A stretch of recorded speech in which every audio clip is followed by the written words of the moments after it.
workers are exempted from the no vax, no ride policy. This means that unvaccinated workers should not be barred from riding public utility vehicles. The labor chief says the policy is, quote, non-absolute, and alert level 3 guidelines allow the movement of the unvaccinated but only for essential activities. Po ang mga workers natin because they are rendering essential services. Pag dininto mo mga yan, paano gagalaw ang ating mga negosyo? Pag walang negosyo, walang ekonomiya. So luckily, exempted po ang ating mga workers. The Transportation Department agrees with Bello and says unvaccinated workers must present proof that they're going to work by showing their company ID or certificate of employment. Transport officials say enforcers of the no vax, no ride policy are aware of the exemption. But some dispatchers in terminals say they have yet to be informed of the guidelines. Sumasakay po. Hindi. Pag naniningil po kami, pinahanda namin vaccine card nila. Para pag singil namin, papakita po nila. Kasi pag wala pong vaccine card, pinapababa namin. Land Transportation and Franchising and Regulatory Board Director Zona Tamayo tells CNN Philippines that they extend assistance to those who are rejected from using public transport that are not covered by the exemption. Surprisingly, those po na hindi natin inalaw, agreed naman po. Some even volunteered to have their second dose already on yesterday. So we have to assist them, especially those along Commonwealth. We have to turn them over to the task force disciplina for them to be assisted for their vaccination. So relatively po, in general, the passengers who don't have that vaccination cards or are still not fully vaccinated understood the policy that we are now implementing for public transportation. But calls to stop the no vax, no ride policy continue. Senator Kiko Pangilinan wants an end to what he calls a, quote, draconian policy that burdens the poor and those without their own vehicles. Former Senator Cheese Escudero also wants to scrap the policy, citing no legal grounds for it. Apart from workers, the Transportation Department adds that unvaccinated individuals or partially vaccinated individuals can still use public transport for buying groceries. Those with medical condition who cannot be vaccinated must show their medical certificates. And for unvaccinated workers who will have a hard time or encounter problems for public transportation, they can approach their leader of the enforcers and remind them of the exemptions. Back to you, Tia. Tristan Nadalo there reporting. The Health Department reporting 28,471 new COVID-19 infections, the first time in almost a week. The daily average falls below 30,000. Health Secretary Francisco Duque had said the COVID-19 growth rate in the country is slowing down. He explained the average daily reported cases only increased by 71%, with nearly 35,000 infections from January 11 to 17, compared to up to the 725% growth rate from December 28 to January 3, and the 689% increase the following week. Nag-umpisa na magplato, Mr. President, but we still don't know kung sisipa pa ba ito muli or patuloy na magplato. Tapos hopefully bababa siya. Duque, however, cautions the country is still at critical risk. The Health Department also says 18 provinces and cities under Alert Level 3 are showing an upward trend of COVID-19 cases, similar to the spike here in Metro Manila. We're showing you the list on your screens, most of them in the Visayas and Mindanao. Local governments in these areas are asked to prepare their health facilities as more people are expected to get sick because of low vaccine coverage of less than 40%. Meanwhile, provinces under Alert Level 2 are asked to accelerate their vaccination efforts to reduce transmission and prevent hospitalization of patients in case of a spike. DOH data show Sulu, Maguindanao, Basilan, and Tawi-Tawi has less or have less than 20% vaccine coverage. Ang pagtaas ng kaso sa ibang rehiyon ay hindi magiging isolated case. Ito po ay nakakaapekto sa lahat ng kalapit na rehiyon. Kasama po dyan ang NCR Plus at ang kabuuan ng Luzon na may mas malaking pagtaas ng kaso ngayon kumpara nung Delta experience natin noong September 2021.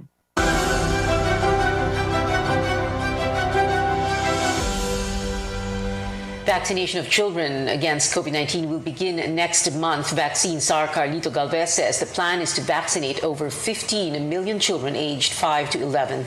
780,000 Pfizer vaccines formulated for that age group will arrive on January 31st. Another 1.6 million doses will be delivered on February 7th. The Food and Drug Administration says 3 manufacturers have also applied for emergency use authorization amendments for pediatric vaccination.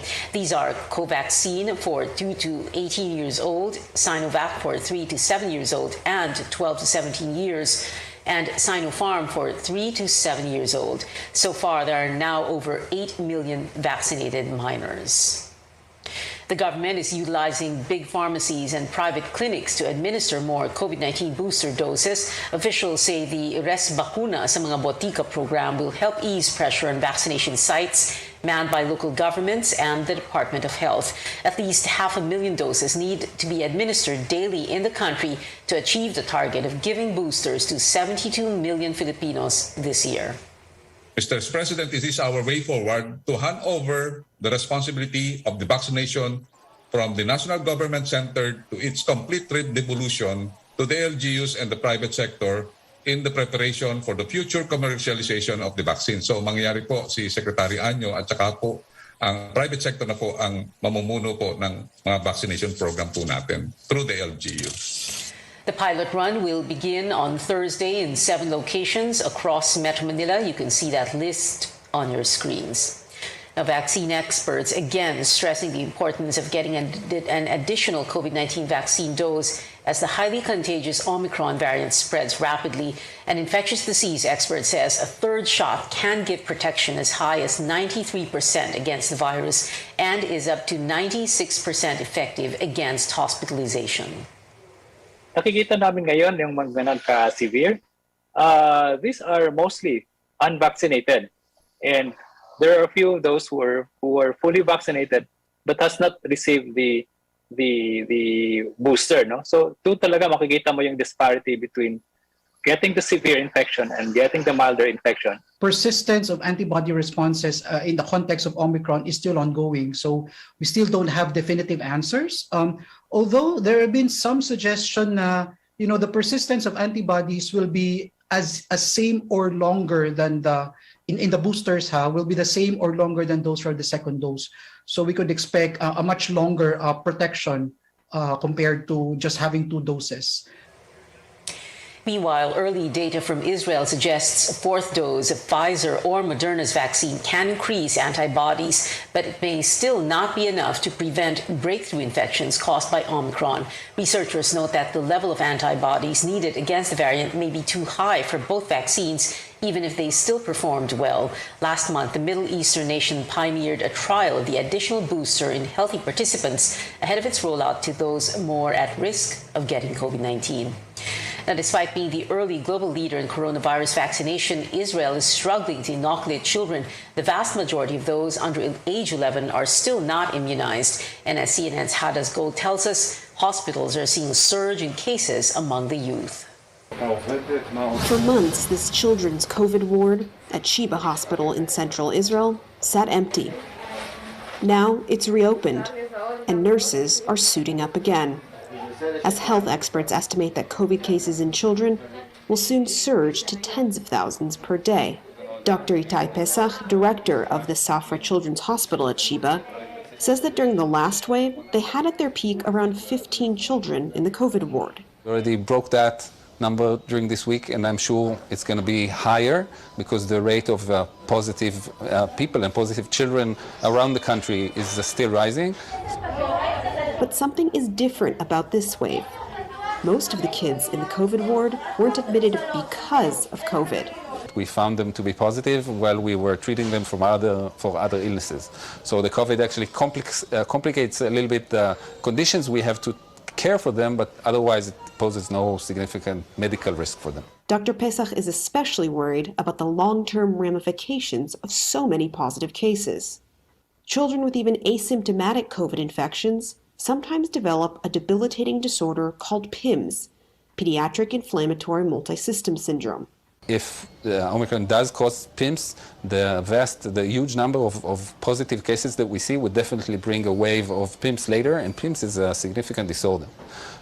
We know that the vaccine protects from PIMS in a very good way. So going back to the vaccine, if most of the kids were vaccinated, we wouldn't have to worry about what's going to happen in a month now. But less than 15% of Israeli children aged 5 to 11 are vaccinated. As health officials try to get more life-saving shots into arms, the education system is soldiering on. Here in Israel, we are absolutely sure that open schools are the best option, even under most difficult circumstances. And our policy is very clear, to keep schools open under any circumstances. At the Gratz Elementary School in Tel Aviv, open windows for ventilation, masks, and a new kind of homework.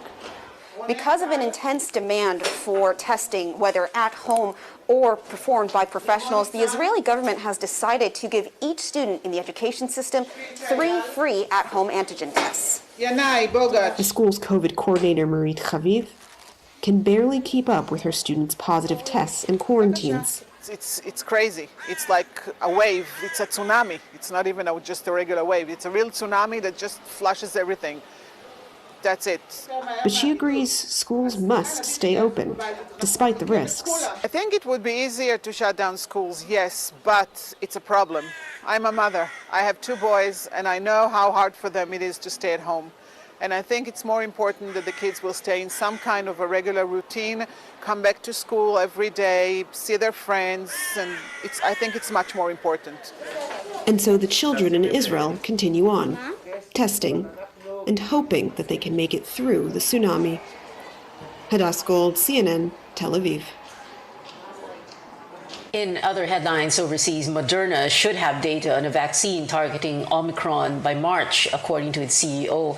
The pharmaceutical firm also working on a single dose that covers both flu and COVID-19 to help address concerns about getting separate shots. Moderna isn't planning to have the combined dose ready until late next year, and even then, it will only be available in some countries. Australia reports its deadliest day since the pandemic began. The country listed at least 74 fatalities on Monday, including 36 in New South Wales, 16 in Queensland, and the rest in Victoria, which also saw record hospitalizations last week. Other states and territories have yet to report figures. Australia's previous record daily death toll was 57. Beijing vowing to join hands with the Philippines to resolve South China Sea disputes. Chinese State Councilor and Foreign Minister Wang Yi made the statement during the 5th Manila Forum for Philippines-China relations. Wang said issues should be addressed properly and not affect bilateral ties. Manila logged a flurry of diplomatic protests against Beijing last year, which continued to assert maritime claims in the West Philippine Sea, despite a 2016 Hague ruling invalidating them. Coming up on Newsnight, authorities identify a 4th inmate who bolted maximum security compound of the New Bilibid prison in Muntinlupa. And the poll body is set to begin printing the final ballots for the May elections. More when we return.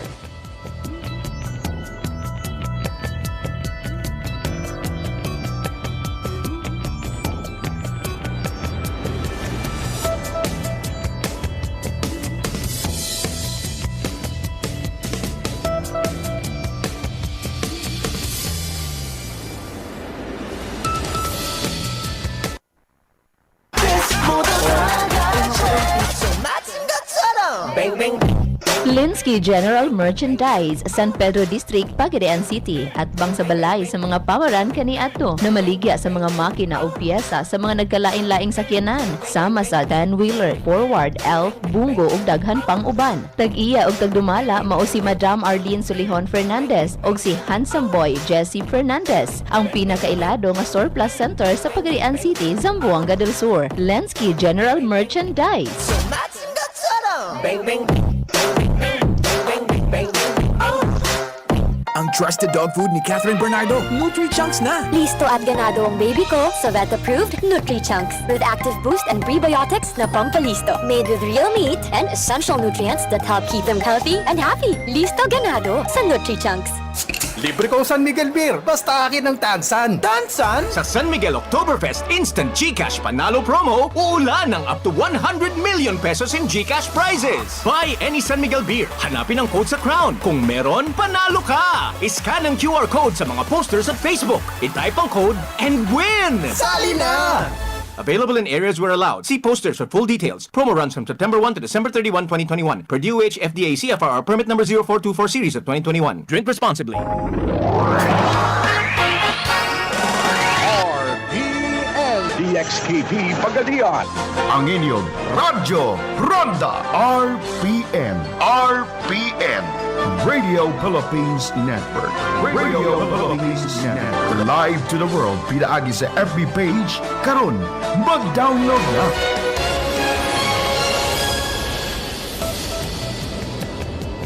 Welcome back to Newsnight, where we go above and beyond the headlines. The Bureau of Corrections reports another missing inmate of the New Bilibid prison and maybe among those who managed to escape on Monday. Our George Quiles joins us. George, what do we know about this fourth fugitive? The Bureau of Corrections identified the fourth escapee as Chris Ablas, who was convicted for robbery with homicide. This means two convicts are still on the loose, Ablas and Dracilu Falcon. The Bucor describes these detainees as armed and dangerous. Yesterday, two of the inmates, Pacifico Adlawan and Arwin Bayo, were killed during a supposed encounter with authorities. Metro Manila Police Chief Major General Vic Danao has ordered an intensive manhunt operation, alerting all units on the ground to help in the immediate arrest of the remaining two. The Bucor has offered 100,000 peso bounty for information that would lead to the whereabouts of Ablas and Falcon. Justice Secretary Minardo Guevara wants to know how the inmates managed to escape the maximum security compound and how they were able to get firearms and other weapons. Guevara ordered the National Bureau of Investigation into the jailbreak. He also wants administrative sanctions against Bucor officials who will be found guilty of gross neglect of duty. Pia. George, speaking of the NBI, drug suspect Gerwin Espinosa also trying to escape from the agency's detention facility. What's the latest on this? That's right, Pia. Justice Secretary Guevara says they will ask the court to transfer drug suspect Gerwin Espinosa to a facility with more stringent security, such as the Marine Barracks in Fort Bonifacio. The NBI earlier reported Espinosa and two other detainees planned to escape their detention facility through an air vent. Espinosa has been under the NBI's custody since his repatriation from the United Arab Emirates on 2016. Authorities asked the court to place Espinosa under the NBI's watch due to security risks, since his father, former Albuera Leyte Mayor Rolando Espinosa, was killed during a police operation inside the Leyte Provincial Jail in Baybay City, also in 2016. Back to you. George Quiles there reporting.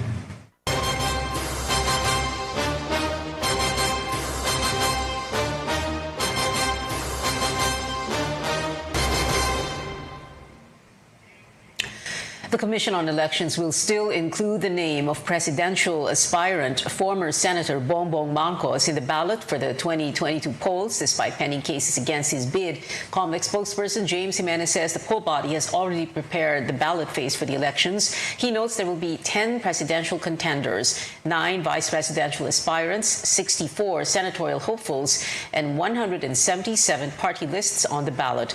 COMELEC will begin the printing of over 67 million ballots this Wednesday and expects to finish the process by April. The poll body held a virtual walkthrough today.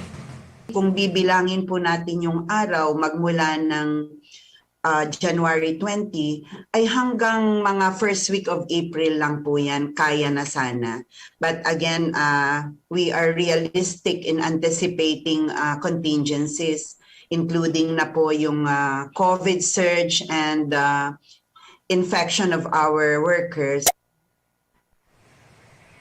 COMELEC plans to help or to tap reserve workers should existing manpower go on quarantine because of COVID-19.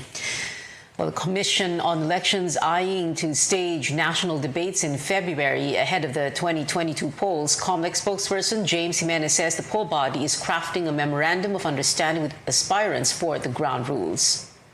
We'll have one set of debates per month, February, March, and April. We'll have back-to-back debates, presidential and vice presidential debates, one after the other. The COMELEC earlier said the debates will be under a hybrid setup. Candidates will attend in person and the audience will watch virtually. A look at what some presidential aspirants are up to. Manila Mayor Isko Moreno says the Manila Zoo will open its doors for the COVID vaccination of children and senior citizens tomorrow. Senator Manny Pacquiao reiterates the need to increase the minimum salary of health workers to 50,000 pesos a month. And the campaign against the return of the Marcoses and martial law or karma slammed former Senator Bongbong Marcos after he pledged to increase the funding of the anti-communist task force. Karma says his father, former President Ferdinand Marcos, also used the military and tactics such as red tagging to maintain his dictatorial rule. Bongbong has yet to respond, or the younger Marcos has yet to respond to the group's statement. Straight-ahead golf star Yuka Saso is set to wear Japan's colors in her next tournament, and we get a preview of some exciting new shows, including South Korea's take on Netflix's Money Heist. Keep it here on CNN Philippines.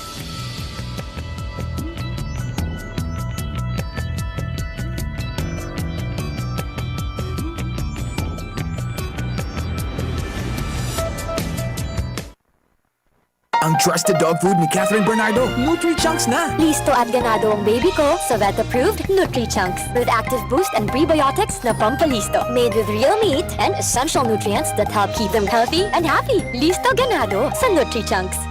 Libre ko San Miguel beer, basta akin ng Tansan. Tansan? Sa San Miguel Oktoberfest Instant GCash Panalo Promo, uulan ng up to 100 million pesos in GCash prizes. Buy any San Miguel beer, hanapin ang code sa crown. Kung meron, panalo ka! Iscan ang QR code sa mga posters at Facebook. I-type ang code and win! Sali na! Available in areas where allowed. See posters for full details. Promo runs from September 1 to December 31, 2021. Per DOH FDA CFR permit number 0424 series of 2021. Drink responsibly. RPN DXKP Pagadian. Ang inyong Radyo Ronda. RPN. Radio Philippines Network. Radio Philippines Network. Live to the world. Pinaagi sa FB page. Karon, mag-download na. Pinaagi sa Google Play og Apple Store, YouTube og Twitter. Alang sa mas kipakuskan ng mga balita, komentaryo, kasayuran og kalingawan. Ang mas kipakuskan nga inyong Radyo Ronda. Member, kapisanan ng mga broadcaster ng Pilipinas.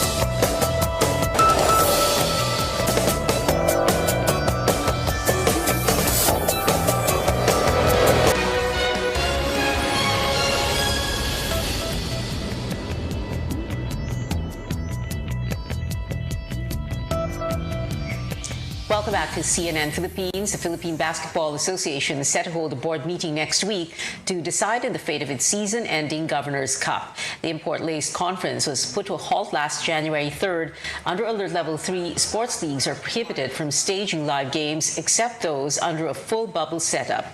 But PBA Commissioner Willie Marshall is hopeful they can resume under a home venue home scheme after getting the nod of the Games and Amusements Board. Kausap ko si Chairman Mitra last Sunday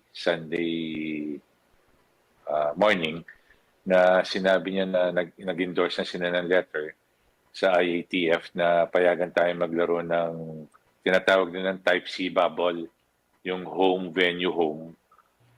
Malamang sa tumataas itong Omicron na to, tapos kung papala rin tayo magsimula, sigurado magdadagdag tayo ng mga protocols at pagsasabihan natin ng mga players pati baka mga penalties, mga fines, baka may mga dadagdag tayo, itataas tayo.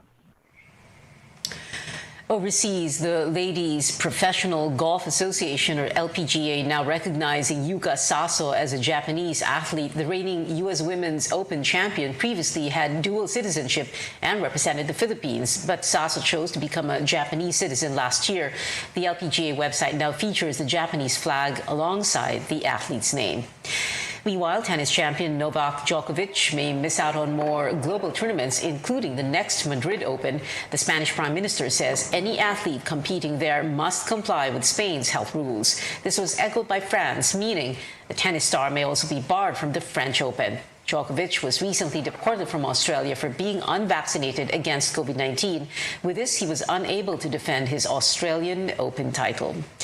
And catching netizens' attention, streaming platforms are giving fans a glimpse of some much-anticipated shows. Marvel fans, take a look at this newly unveiled poster for Moon Knight, starring Oscar Isaac. The trailer, also released today, hints at a darker, thrilling series set for streaming on Disney Plus, March 30th. There's chaos in you.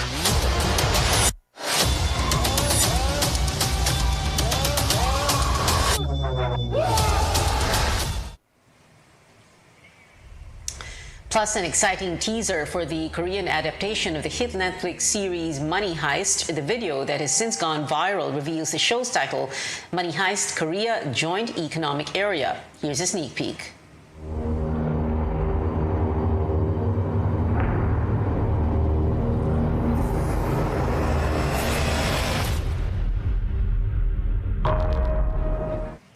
The teaser also shows off some cast members. Squid Game's Park Hae-soo plays Berlin, while Yoo Ji-tae takes on the role of the professor.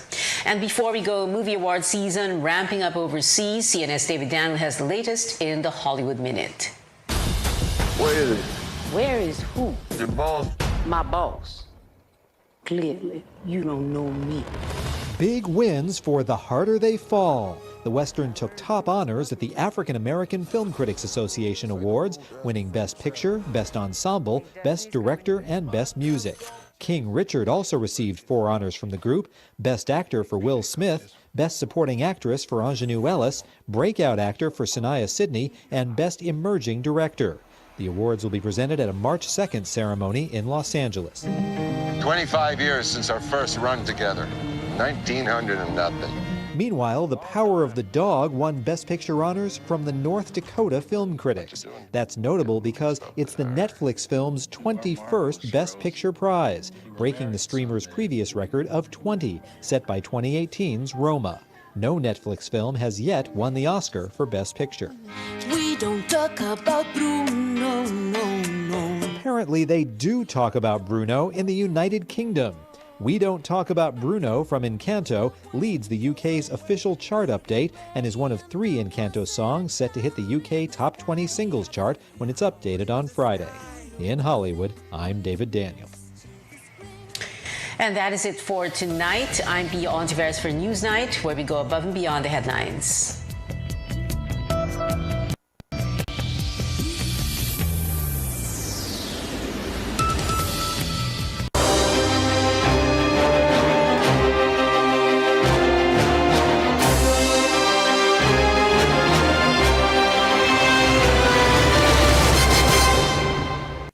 Helping Filipinos navigate through a raging pandemic and now seeking answers from the Commission on Elections over an alleged data breach. Vice President Leni Robredo juggles her time to personally address these top-of-mind national concerns while making her case to the Filipino people to bid or in a bid for the highest position in the land come May 9th, 2022. We now have the Vice President herself for an up-close interview here on Newsnight. Good evening, ma'am, and thank you very much for joining us. Let's begin with this, the pandemic, of course, that is really top of mind.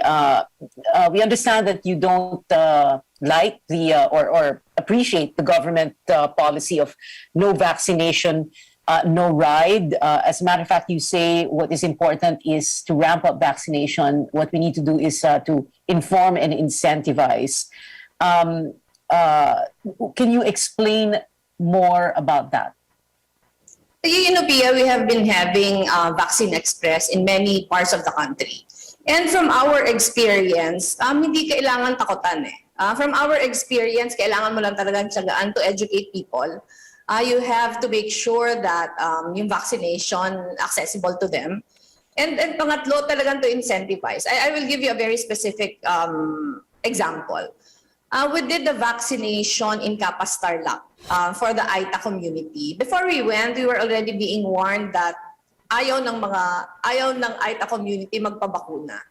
Pero when we went, talagang we worked with the local government unit, sinundo sila, nagbigay kami ng mga food packs, nagbigay kami ng mga other incentives. And you know, the turnout was very, very good. And we have not just done that in Capas, but we have been doing that elsewhere. So para sa akin, dapat sana yung vaccination, hindi siya lalabas na paparusahan ka kung hindi ka bakunado. Pero talagang we go out of our way and exert our best effort to really educate, to really bring the vaccination where people are and provide incentives. You brought up this issue about bringing the vaccination to people, no? And that is something I remember in late December when I interviewed Charlie Galvez, and he was saying that that could be a logistical challenge for the LGUs in lalo na sa far-flung areas. Can you talk about that? Totoong logistical challenge siya, Pia, pero government should not do it alone. Our Vaccine Express initiatives, we were able to do a lot of things because we have been partnering with the private sector. Sa amin, Pia, hindi siya naging mahirap. Hindi siya naging mahirap because all our initiatives has really been a collaboration, not just between our office and the private sector, but also with the local government unit. Okay. Ma'am, about a week, was that a week or 2 weeks ago, I remember you were very upset with allegations on social media that one of your daughters had skipped or cut quarantine or something or other. And also, after Christmas, before New Year's, ang daming nagalit doon sa Poblacion Girl and yung isa pa, no? Pero nakasuhan din naman yung dalawa. The question here is, how should we move forward on something like this when there are, alleged blatant disregard for the rules? How do we appeal to Filipinos, to our citizens to, parang integrity yan eh. Pwede na, integrity is what you do even when no one is looking, right? Ito, Pia, dapat natuto tayo from the lessons na yung Poblacion Girl incident gave us. Nung sumabog yon, marami yung naglabasan. Apparently, it has been happening already. So gusto kong sabihin, may problema tayo sa implementation.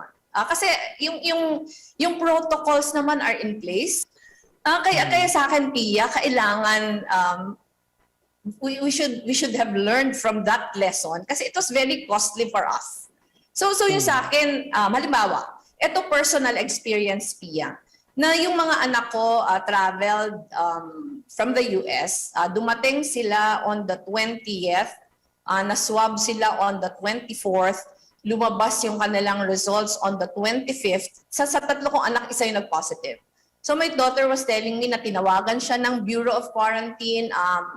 The protocols were explained to her. Ang advice sa kanya, isolation facility. So klaro yung mga protocols. So after checking out of the hotel, she went straight to the isolation facility. And nung nasa isolation facility, meron mga protocols in place. She was still required to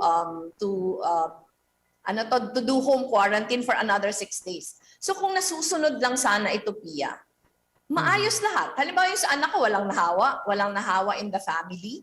Na-control yung spread of the virus. The main reason why nangyari yung Poblacion Girl incident, kasi may nagsiskip ng protocols na kung hindi sumabog, hindi ma-reveal yung mga gaps in the implementation. Which is also why kinasuhan na nga several people and groups. No, but ma'am, my last question before we go to a break. If you were to win the election, what is the first thing you would do to address the pandemic on day one, June 30? Minutes after taking your oath, for example, if you were to win. Ako, Pia, talagang yung pinaka-first agenda is freedom from COVID. If we are able to control the transmission of the virus, it will set everything else in motion. So, eto yung first major step towards full recovery. And then we need to ensure the availability of jobs and livelihoods as we begin to make our way forward in the new normal. I think in mid-November, we put out our kalayaan sa COVID plan already. And in December, we put out our Hanap Buhay para sa lahat. It's available sa lennyrobredo.com. And yung sinasabi natin, the core principle of this plan is ensuring that progress is felt in the communities. And really that begins with jobs. Yung kalayaan sa COVID, kabahagi doon yung getting the economy back on its feet, making sure that the healthcare system will be resilient moving forward, and yung education. Grabe yung damage to the education of our children. 2 years na, Pia. 2 years na hindi talaga nakakapasok yung marami sa ating mga So talagang ito yung mga priorities natin. And since elections na pinag-usapan, ma'am, let's jump from the pandemic to politics. But we're going to do that after taking this very short break. Keep it here on CNN Philippines.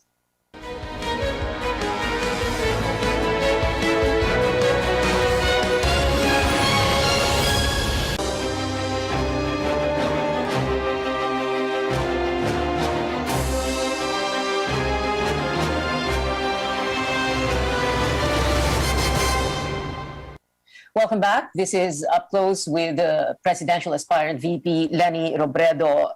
Ma'am, Vice President, I remember the April 2016 CNN Philippines VP debate. You said, and I paraphrase, I will be the last woman standing. Can you still say that today with two huge factors? Very popular, if you look at the pre-campaign surveys, a very popular Bongbong Marcos and the pandemic. Can you say the same thing right now? Most definitely, Pia. Unang-una, I am the only woman candidate again, just as I was when I ran for the vice presidency. And number two, my record will speak for itself. Ang dami kong binagdaanan in the last 5.5 years that I was vice president. And nakatayo pa din ako ngayon, Pia. At lumalaban pa din. Is, in your estimation, is Bongbong Marcos some sort of a Teflon candidate? Kasi parang ang dami ng binato sa kanya, kaya pa rin, nangunguna pa rin sa survey. Ano kasi, Pia, it's many different things. Unang-una, yung kanyang effort to really revise the way people, parang to really, not just history, not just to really revise history, pero pabanguhin yung pagtingin ng tao sa mga Marcoses. Yung initiative na to, ginawa way back, even before he ran for the vice presidency. And over the years, relentless talaga yung effort na gawin yon. And ngayon, nire-reap niya yung benefits noon. Naon niya talaga yung social media, Pia. In fact, it's one of the more difficult challenges that we are facing. Because alam natin, sobrang dami ng fake accounts ngayon. Alam natin na social media is working on algorithms. So nasa-saturate talaga yung mga distribution channels na yung tao hindi na nabibigyan ng enough na opportunity to really know what is right and what is wrong. So, kailangan doble talaga yung effort to make it known to people what is true and what is not. Do you think, or should he be disqualified, or do you want him disqualified? Because many of those who believe in you and will vote for you want him disqualified for reasons that were used to file those DQ cases against him, or the petitions to cancel his COC. Or do you want to slug it out with him this May 2022? I remember you said you wanted na yung kalabanin talaga siya. Ako Pia, ayoko mag-comment dun sa disqualification case, but if you were to ask me, mas gusto ko talunin natin siya sa eleksyon para matapos na ito. Mas gusto niyo yun. Pero anong matapos na ito? Ano yung ito doon? Yung narrative kasi Pia, kung naalala mo, yung narrative, kung naalala mo, nung natalo ko siya sa eleksyon, dahil inuun niya yung social media, ang daming naniniwala na dinaya ko siya.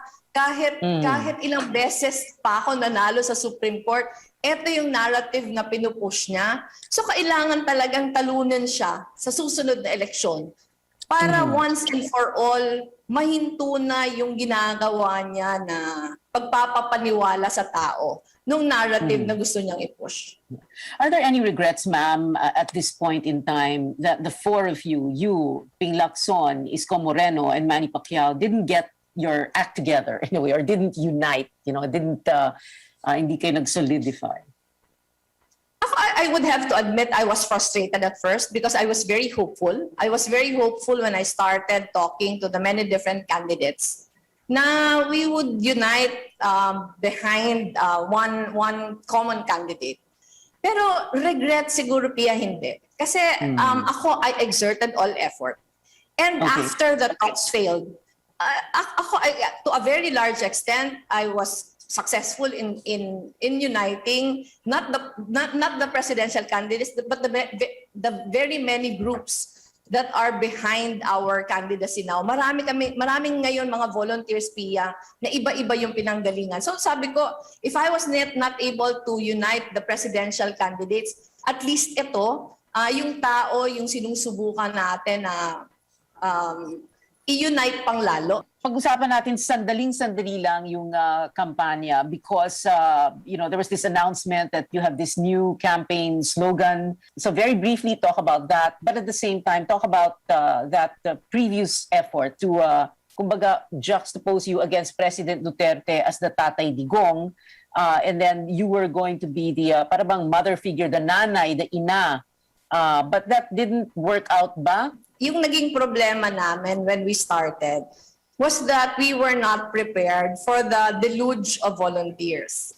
And nung nagkaroon ng onslaught of volunteers, our first decision was to give them as much elbow room as possible, as much independence as possible to chart the kind of campaign that they want. Yun sana yung gusto natin, really to make it an honest to goodness people's movement. Pero yung naging problema lang nun, Pia, kasi dahil iba-iba yung pinanggalingan ng mga grupo, kanya-kanya din yung messaging na ginagawa. So yung nanay was an initiative of one group, yung Let Lenny Lead was an initiative of another group. Iba-iba yung mga messaging na pinupush. So ang nangyari dito, parang ang observation, naging sobrang mixed yung signals, diluted yung messaging. That is why in December, we had to decide on just one that will encapsulate everything that we want to convey.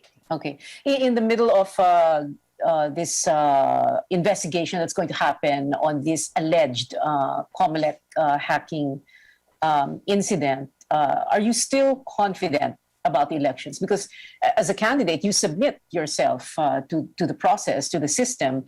You won in 2016. It's practically the same system. So, andyan pa po ba yung kumpiyansa ninyo? It's worrying. I have to admit, Pia, na it's worrying. That's why the first day that we learned of an alleged hacking incident, naglabas kami ng statement ni Senator Kiko urging Comelec to conduct a full-blown investigation and to really ensure na yung integrity ng system is in place. Kasi gaya na sabi mo, syempre cause for worry siya kung na-hack ito kasi unang-una kung i-hack ano yung dahilan. So kung ang dahilan is to meddle with the with the integrity of the elections, it is worrying not just for us candidates pero syempre for the electorate. Kasi yung gusto lang naman natin, masiguro na yung boses ng tao yung madadala. So yung sa akin, it is enough reason for us to stay vigilant. kailangan talagang tutukan natin yung buong proseso just to make sure na kung ano yung will ng tao, yun yung lalabas during the elections. Yes, that is the most important. Ma'am, we have a minute to go, and I know this may not sound like a very fair question to you, but it's so important, especially because, you know, people's attention spans are so short, and we don't always have the luxury of time to explain everything. But there are three big things here. One, the economy, reviving the economy. Two, the war on corruption and the war on drugs, which were the centerpieces of the Duterte administration. So my question here would be, and you know, if you can, you know, put it in one minute capsule, what is it that you're going to do in the first 100 days? One, to revive the economy. Two, I'm sure you want to continue this war on corruption. And three, you know, how are you going to reimagine this war on drugs? Ako yung number one, Pia, naglabas na ako yung hanap buhay para sa lahat and kalayaan sa COVID plan. Nandun yung lahat na detalye. But at the core of a more long-term view are the goals na stopping corruption, investing in the Filipino, taking advantage of available technology. So parang it should encapsulate everything after we control the pandemic. Pero yung sa drugs, I will pursue it with as much vigor. Pero yung programa, hindi gaya ng nangyayari ngayon. When I was ICAD chair for 18 days, I already submitted a comprehensive plan on how to do it. And pag nabigyan ako ng pagkakataon, yun yung gagawin ko. Meron na ako nito ng point by point, step by step, kung paano gagawin. But the war on drugs should be pursued with as much vigor. Pero absent what has been happening now na maraming patayan. Vice President Leni Robredo, presidential aspirant for May 2022. Ma'am, thank you so much for the time you gave us tonight. Salamat po, ma'am. Thank you, Pia.